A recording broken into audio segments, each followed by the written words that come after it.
Welcome to the Care Right podcast, your go-to resource for all things elder care. Guiding us through this journey is Annalee Kruger, the founder of Care Right Incorporated, and she has been steadfastly supporting families across the United States. Each episode brings you expert insights, innovative strategies, and practical advice, ensuring that you're well equipped to provide the best possible care for your loved ones. Expect to gain valuable knowledge, learn from real-life stories, and get inspired to take action in your own caregiving journey.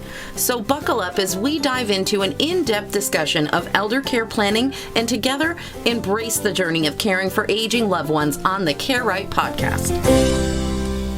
Hi, everyone. Thank you for joining the Caregiver Crisis podcast. My name is Annalee Kruger. I'm the owner of Care Right Incorporated. We work with family caregivers and seniors as a global consultancy. So we work with families all across the country.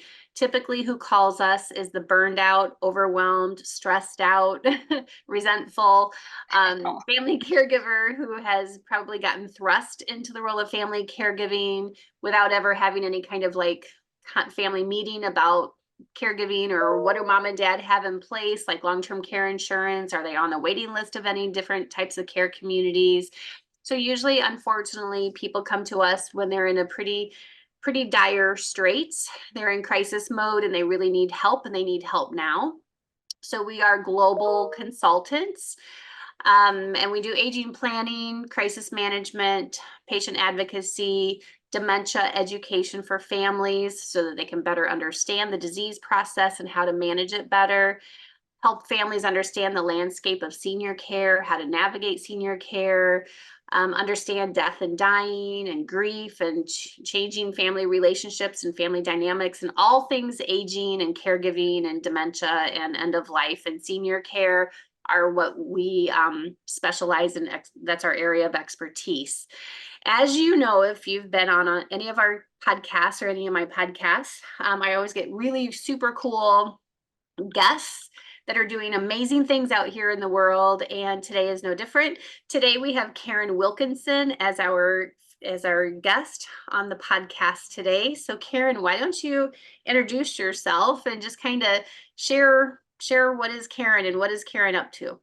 Absolutely. Thanks, Annalee, for having me. And I'm so glad our mutual friend connected us, because although our journeys are different, we certainly have very similar passions for being prepared for the unknown. So like Annalee said, I'm Karen Campbell Wilkinson, sometimes known as KC to many of my friends and family.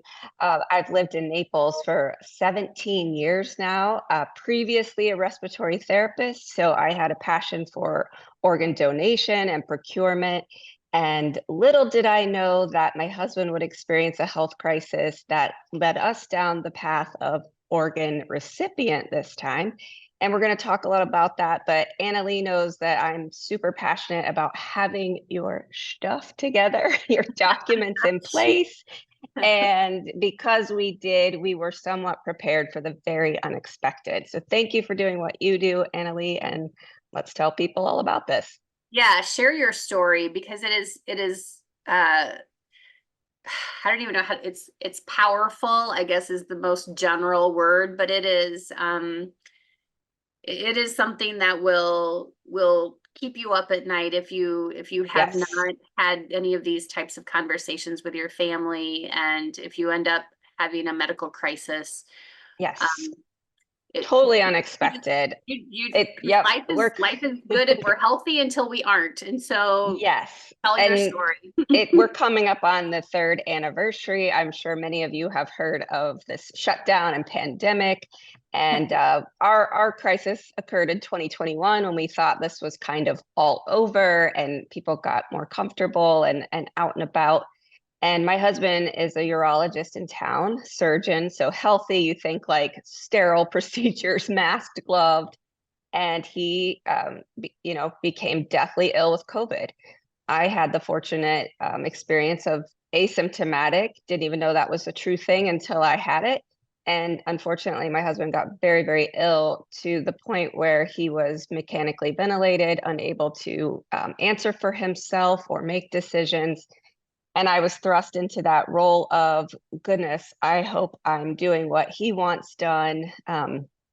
basically grateful that we'd had multiple conversations, and both previously being respiratory therapists, we were familiar with, health crisis, mechanical ventilation, DNR statuses. And so David was made a do not resuscitate by the hospital, and I just prepared to fight. I wanted to know at the end of this, if he were to not survive, that I had done everything possible to honor his wishes. And again, thankfully, we had conversations. And like you referenced, we were 50, we were healthy, we were fit, medically knowledgeable, and we never saw this coming, never imagined this could be our story. But thankfully and miraculously, he is here alive and very well. And he had a double lung transplant, and that was not part of a conversation, right? When do you bring up that? Because, COVID wasn't a thing for us. We hadn't experienced something to this degree. And then we can go into how, medicine is a business. So he was fired from the higher ups, and not his partners, but the higher ups saying, look, you're on your deathbed. You're not making us any money. You're of no value to us. And thankfully, my fiduciary had helped me put way ahead of this a power of attorney in place. And I was able to vote in a buyout for his practice as if I were Dr. David Wilkinson. And so I give all credit and glory to God for saving his life. But I also say, if these documents weren't in place and these conversations hadn't occurred, I truly believe he would be deceased and we would be in financial ruin. Agree. Because that's what happens when people don't have a plan in place. Yes. It's devastating in every single way. So what else would you want to share about your story? Well, faith is huge for me, no question. And I was able to take these questions to God to say, I cannot make this decision. When I was asked to just let him go, and if you recall, COVID was also very different in the fact that families weren't allowed to be bedside quite often. So my visits were turned on when he was actively dying, turned off if there were too many COVID cases. So I was unable to see for myself, as someone with some medical knowledge. I had to just, the hospital says he's do not resuscitate. Oh, they say it's time to let him go. There's nothing else that can be done. And I honestly am sad for people that don't have any medical knowledge and just take what is told to them, because we trust. And I'm not saying that we shouldn't trust. I'm just saying that we must do research, and we must have those trusted people in medicine, in law, in the banking, financial, people like you with Care Right. Like, we have to have those trusted resources that we can go to when we don't know the answers. And again, fortunately, I did have my faith, and God just kept giving me these beautiful, wonderful signs and people in my life. And even a very, people ask me about this all the time once they've read our story in On Borrowed Breath, which I published. They say, tell me that story about that message you got from God, because a friend delivered a message to me saying David needs a walker. And David was in a medically induced coma, do not resuscitate, mechanically ventilated. What in the world would this guy need a walker for?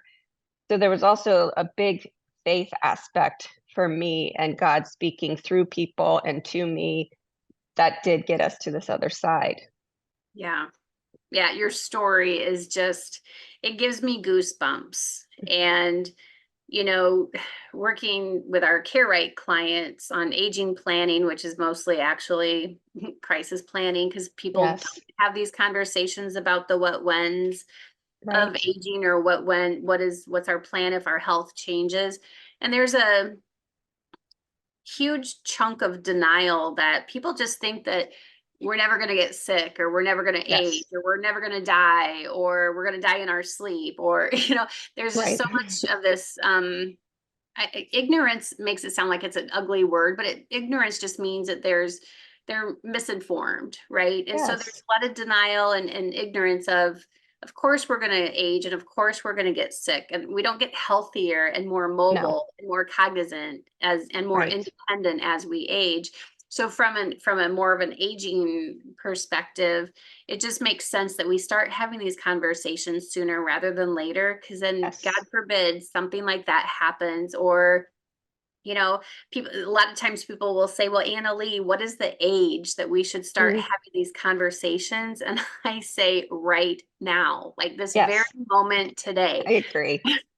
Because you never know. Yes, Because all the people who had major strokes last Thursday didn't wake up thinking, oh, I think I'm going to have a major stroke today. And, you right. know, put myself and my family in harm's way because we don't have a plan in place. Or, all the people that got T-boned at the intersection Yes, yesterday just trying to get home from work didn't right. think that they were going to have something like that happen. And even my own personal story, 4 days after my Mhm. 40th birthday, I was returning from Shenzhen in Beijing, China, from an international speaking engagement on aging and crisis preparedness.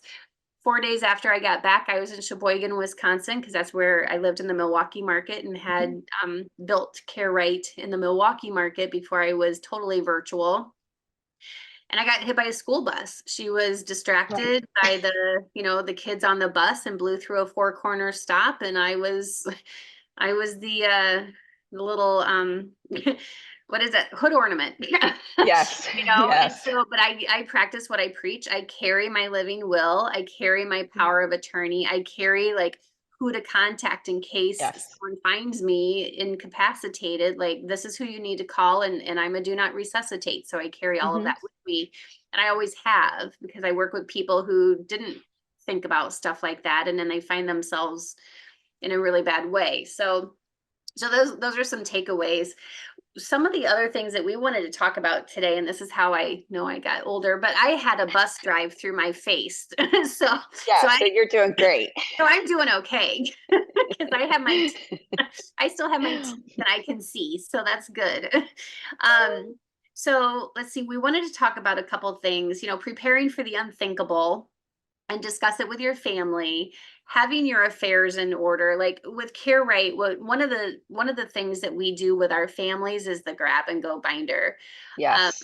who are all the professionals, accounts, passwords, business succession plan, all things legal, your estate documents, your any litigation or adoption or divorce decrees, your military discharge records, all that kind of stuff, to really get families buttoned up, because it's usually through this grab and go binder process of the rest of the process that we go Mhm. through with our families, that they're like, oh my gosh, we didn't know that mom and dad never did sign off on their estate documents, because before Right. they went back to the attorney to sign the paperwork, dad fell again and he was in the hospital, and then we were just busy with all of that. So it helps families. The grab and go binder, the digital grab and go binder, helps families make sure that they have all of their documents, accounts, and beneficiary forms updated, Yes. reflect their current wishes, all of that kind of stuff. And it forces you to kind of think and have conversations as a family about, what are your thoughts about end of life, or mom, your funeral arrangements, let's talk about those. And those are difficult conversations to have, but that's why then the families can always, if they were thinking that they were going to do the grab and go binder on their own as a do it yourselfer, when it comes down to having these family meetings, it can be very intimidating. And so they always Absolutely. hire us then to facilitate the actual family meetings, and put an actual aging plan in place. And not So only it's, that, but you kinda do the nagging, if you will, yeah, for us, because I think I shared with you that my mom bought my dad, I mean, it's, like, been 2 Christmases ago now. My dad just turned 80, and she's asking for, like, all the passwords because they're still in that generation of he yep, pays the bills. And I'm like, "Okay, mom, it's been 2 years. He hasn't done it." And that's why I think it's important to get you in place to say like, "Okay, family, you know, yeah. turn your homework in." You're right. We become the accountability partner. It's like, okay, what heading do you want to start with? Maybe they want to start with the estate documents or the Mhm. legal tab, because they have some of that already to put together. Maybe their accounts Right, and passwords, but because we become the do it your, we become the grab and go kind of project manager to keep them on track. Otherwise, what's going to happen is, the people, the knower of the information, like if it's your dad that knows all this information and he has a mhm, stroke or dementia, right, all of that information is lost.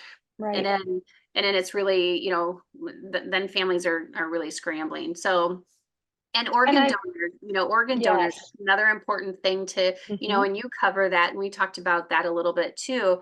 But getting your organ donor card and your grab and go binder and talking to your families about what that means. I was just going to go into that because it was funny having a family conversation. When I was younger, my dad would say, just please don't give your eyes, like I don't want to walk around and wonder if those are your eyes. Oh. And I was like, Dad, I didn't even know that would bother you.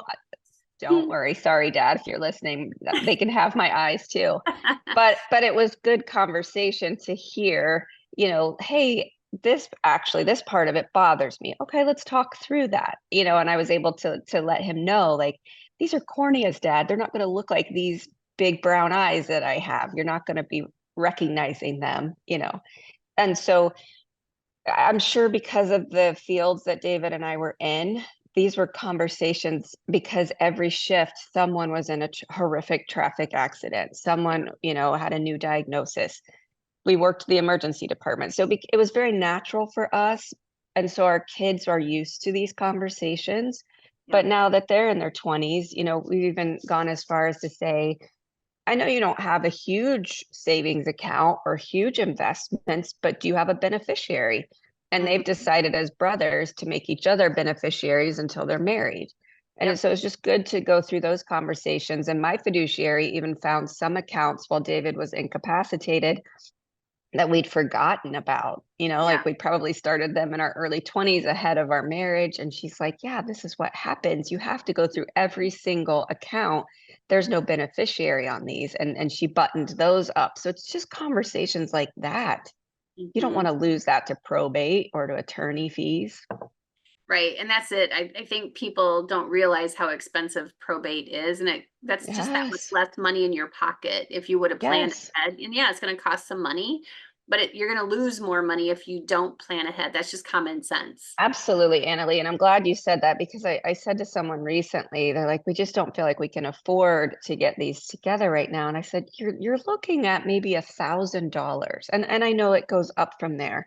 But again, Yeah. if you go get these little online documents and fill them out, and I'm like, what we would have lost in comparison to that $1,000 is not even a conversation. And Right. then I know we're referring back to my respiratory therapy days, and I've been a realtor for several years now.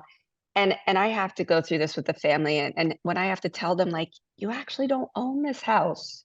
This is going to go to probate. I can't sell it yet, but call me, after you get out. Yeah. And it's oftentimes held up for a year, Yep. several $1,000s. And I'm like, see that $1,000. And I get it. We spent more than $1,000. So I don't want to say like everyone that goes out to put these documents in place will only spend that. Right. We personally went through our attorney and sat down with our adult children and we were able to speak through everything, every conversation. What does this look like? So Yeah. It's worth it's worth the dollar investment and the time investment, because I promise you, for those that are listening, if you don't, you're just making it 1,000% more yes, worse for your yes. family, your surviving families. And, I guess that's the opportunity cost, right? What is Mhm. that? A penny wise, pound foolish? That Yes. old saying. And that's true. Yeah, it's going to cost money to put a plan in place, but it's going to cost you more and more in family relationships if you don't. Absolutely. And I think parents need to think through that. And I have this funny story. I know you've heard it, but my older brother, so the firstborn, my parents just, for whatever reason, thought that he should be executor of the estate. He should be in charge. And it got comical because I said, my mom's chronically ill, so she's been in and out of the hospital a lot of my life. And I said, Mom, my brother doesn't go visit, right? Like he Yeah. passes out if you say the word blood. So you and Dad might want to consider, I'm not saying you have to appoint me, but I'm offering, if that works for you. I've worked traumas for decades, like, Great. why would you choose him unless it's just you thought the firstborn child had to do this? And she's like, I don't know why we did. You're right. It doesn't make sense. So it's just those conversations that going. And of course, my brother was like, oh, thank goodness. I was gonna say Thank he's probably goodness. like, And then after watching me fight for David's life, my sister-in-law married to this brother, she was like, I didn't really ask permission for you, but you're now my executor and my power of attorney. And I was like, oh gosh, does my brother know? That's what happens when you're good at what you're doing. Yes, but that's what connected me to you. And again, all these conversations I've had, that doesn't mean now that my parents or David's parents, we don't have a, grab and go binder. And so I'm like, I've got to get on Annalee's schedule. Yeah. Yep. And the cool thing is about the grab and go, like, as a business owner, you want to make it as utterly simple as possible and easy as possible for people to want to do business with you. So like you can, if you go on the carewriteinc.com website, you can purchase the grab and go binder. It's like $39.97. And then you put your credit card in and then it just comes right to you, and it's digital, and it's the do-it-yourself aging guide, and then the grab and go binder bundle pack, or my book, or whatever. So people can, easily purchase stuff like that, just right straight from the website. And then when I check in with people 30 to 60 days later and like, hey, how are you coming with a grab and go? Oh, I haven't even touched it. It's so overwhelming because it's so robust. And I'm like, I know, but these are all the things that you need to have in order, because someday you will need to have these things in order proactively, instead of making your family try to get all this done at the hospital bedside when it's going to be super more What a gift. and scary. It is a gift. What a gift to your family. And even I want our funerals planned. Yeah. And my husband doesn't love talking about it, but I'm like, just picture our sons' faces. We just went to Hawaii. We were in a helicopter over an active volcano. And I'm like, just picture their faces. If we don't make it home, how much easier it will be that this is already planned. And I'm frugal. Let's go ahead and pay for 2024 prices. Doesn't mean we're going to die this year. Because then you get locked in at that rate. Yes. Funerals are just like everything else. They don't go down in price. So no way. So the more that you can plan ahead, and like with a lot of our CareRight clients, now I've been in business long enough, I have the second generation coming and saying, when we first hired you, Annalee, we hired you because things were a mess with mom and dad. They didn't have anything prepared. We didn't have an aging plan. We didn't have a grab and go binder. We didn't have any of this stuff, or family meetings. And I don't want to leave my kids in that same predicament. So now it's like cool, because I've got the 50, 60, 70-year-old kids that I was doing aging planning for them and their parents. Now I'm facilitating their family meetings and helping them get their grab and go binder and putting their aging plan in place for that next generation, which is really powerful for me.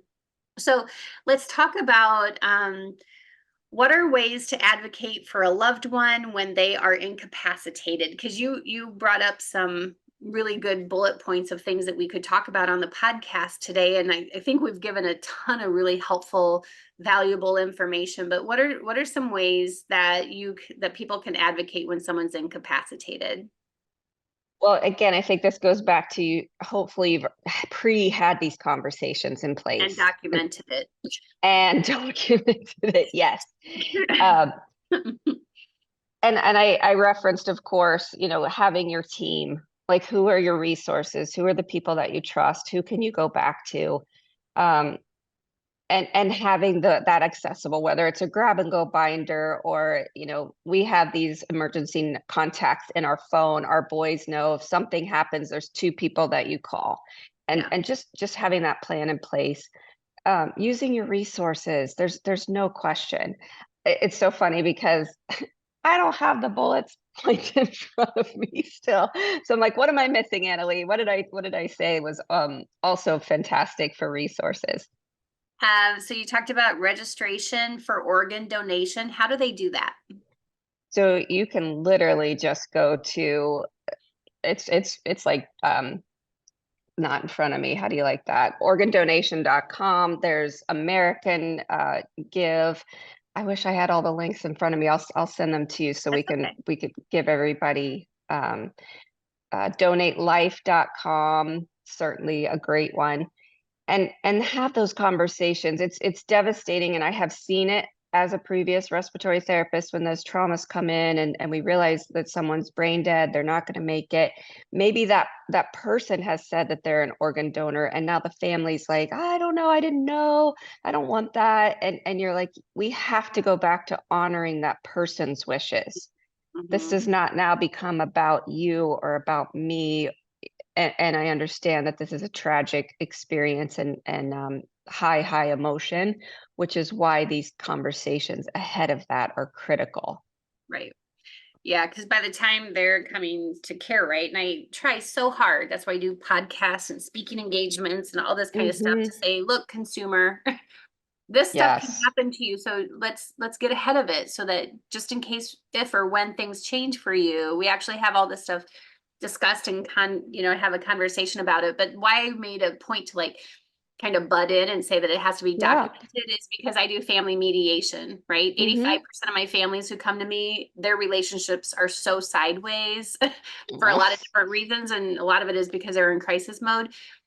So try to imagine how it is facilitating family meetings, doing family mediation alongside of, okay, now mom is sick. Of We need course. to put a plan in place, so it gets very difficult for everybody. And it's always at the 11th hour. So please, if you're listening to this, don't wait until things go sideways. Like, let's be upfront and let's have these conversations now.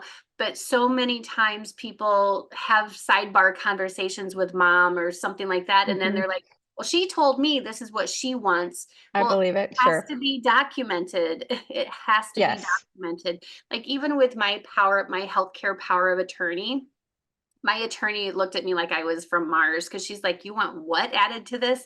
It's just that I've worked in ICU units and nursing homes and memory care facilities my entire life. And I know exactly what quality of life means to me. And I have 2 pages of what not to do. And that way and I talk to my family about my brother and my sister are my healthcare and financial agents. And we talk about this often so that they don't, so it's more muscle memory so that like if something happens to me, God forbid, they're not like, oh, what's that document? What did she say? What her wishes? This way it's like normal conversation, like pass the pepper. It is. And I don't, I'm like, are we weird? Are we weird? Because I think it's very normal. I know. And we were just brought up in a family where you actually like talk about important things and not just about, imbecile type of things. We talked about important things. And so to me, it's like second nature, right? To have these kind of conversations, but most people don't have them. And that's why they find themselves in crisis and then wondering what to do.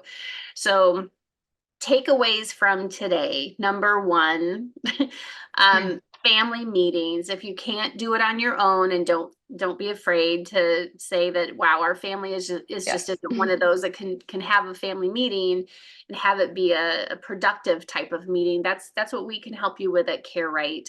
Number 2, get your affairs in order, your grab and go binder or whatever version of the grab and go binder that you're going to use. Number 3, if interested in doing organ donation, one of the websites is donatelife.org. And I want to make sure that people know about your book and your story. So tell me again the name of your book, and you can hold it up. Yep, there you go. On Borrowed Breath. And where can they buy your book? On Borrowed Breath is on Amazon in paperback form, or if you're a Kindle, KDP. Also, it's on Audible and it's on Spotify. So if you've got Spotify Premium, you could just grab that, or if you're a member of Audible, if you prefer listening, but it's available, those 4 options. Good. I encourage everybody to get the book or or listen to the book, whatever format works the best for you. I will just forewarn you, have like a massive box of tissues handy. It is such a heartwarming story and experience, and just how your faith sustains you through that whole crisis is just is just unbelievable. It's just an And amazing. you'll laugh too, because in case you'll you're laugh like, too, oh, yeah. I don't, yeah, a lot of people are like, how did you do that? How you had me laughing, and then I was crying, and I was like, oh, good, okay. Yeah, and I know you do a lot of speaking engagements and stuff as Yes. well, and some virtual webinars and stuff like that. So you're available for, talks if that's something that listeners Absolutely. are interested in, so that you've got. I've done book clubs. I've done virtual. Like they'll say, like, "Will you grab a glass of wine and answer our questions at the end?" And that's super fun too. Yeah, yeah. And then also if you're in the Naples area and you're looking for a Yes. real estate professional, you just Mhm. got all these little hats that you wear and you wear them all very well. So Thank you. Thank you. I do. And I am so honored that we have met and that our hearts are connected. And please, people, trust us. We're passionate about this because we've both experienced an unexpected crisis of a family member and had to really get our stuff together. So reach out to Annalee, get that grab and go binder. I will have it for my parents. and just keep in mind, if any of this, aging planning conversations about this type of stuff, this is what CareRight provides as a service virtually, Yes. literally virtually across the globe, family caregivers. So don't be afraid to reach out. For CareRight, we offer a free 30-minute Zoom consult to just get a sense of what your situation is and how we can help you and what that may cost. So and you can also reach out to Karen as well.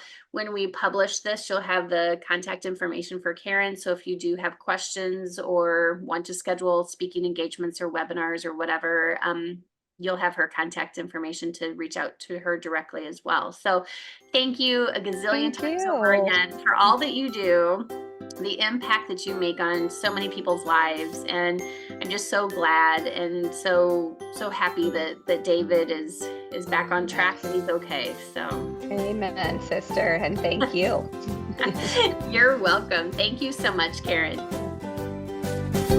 Thank you for tuning in to the CareRight podcast. We hope today's discussion has provided you with valuable insights. If so, don't forget to like, subscribe, and share our podcast with others who might find it helpful.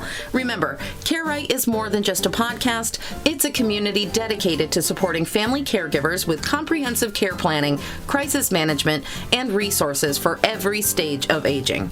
Stay connected with us for future episodes as we continue to explore essential topics in aging planning, elder care, and financial planning. Until next time, take care, plan wisely, and remember, you're not alone in your caregiving journey.